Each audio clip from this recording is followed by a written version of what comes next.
రాజస్థాన్‌లోని సిరోహి కోర్టు పెన్షనర్ల పక్షాన నిలుస్తూ ఒక అద్భుతమైన తీర్పును వెలువరించింది. ఈ విజయాన్ని రాజస్థాన్ స్టేట్ ఎంప్లాయీస్ ఫెడరేషన్ మరియు వివిధ ఉద్యోగ సంఘాలు ఘనంగా స్వాగతించాయి. ముఖ్యంగా గోపాల్ సింగ్ రావు మరియు ఆర్ఎస్ జందర్ వంటి వారు చేసిన పోరాటం వృద్ధాప్యంలో ఉన్న లక్షలాది మంది పెన్షనర్లకు కొత్త ఆశలను చిగురింపచేసింది. ఇక విషయంలోకి వెళ్తే కమ్యుటేషన్ రికవరీ అంటే ఏంటి? ఉద్యోగుల పదవి విరమణ పొందే సమయంలో తమ బేసిక్ పెన్షన్‌లో గరిష్టంగా 40% వరకు ఒకేసారి తీసుకోవచ్చు. దీనినే కమ్యుటేషన్ అంటారు.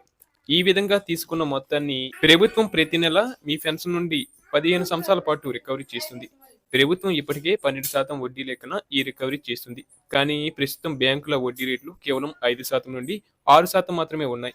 అంటే పెన్షనర్లు అనవసరంగా ఎక్కువ వడ్డీ కడుతూ భారీగా నష్టపోతున్నారు. ఇక సీనియర్ పెన్షనర్లు మరియు నిపుణులు కోర్టుకు సమర్పించిన లెక్కలు చూస్తే కళ్ళు బైర్లు కమ్మడం ఖాయం. నిపుణుల లెక్కల ప్రకారం ప్రభుత్వం ఇచ్చిన మొత్తాన్ని 10 సంవత్సరాల 8 నెలల్లోనే వడ్డీతో సహా పూర్తిగా వసూలు చేసుకుంటుంది.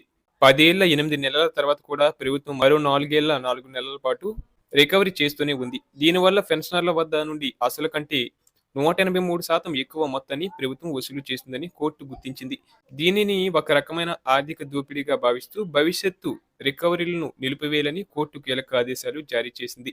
ఈ తీర్పు కనుక దేశవ్యాప్తంగా అమల్లోకి వస్తే పెన్షనర్ల జీవితాల్లో విప్లవాత్మక మార్పులు వస్తాయి. 15 ఏళ్లకు బదులుగా 10 ఏళ్ల 8 నెలలకే రికవరీ ముగిసిపోతుంది. రికవరీ త్వరగా ముగియడం వల్ల పెన్షనర్లకు ప్రతి నెల వచ్చే ఫుల్ పెన్షన్ త్వరగా అందుతుంది. అలాగే 70 ఏళ్ల వయసుకే పెన్షనర్లు పూర్తి పెన్షన్ పొందడం వల్ల వారి వైద్య మరియు ఇతర అవసరాలకు ఎంతో సహాయకరంగా ఉంటుంది. ప్రస్తుత మార్కెట్ రేట్లకు అనుగుణంగా వడ్డీని తగ్గించాలనే డిమాండ్కు బలం చేకూరింది.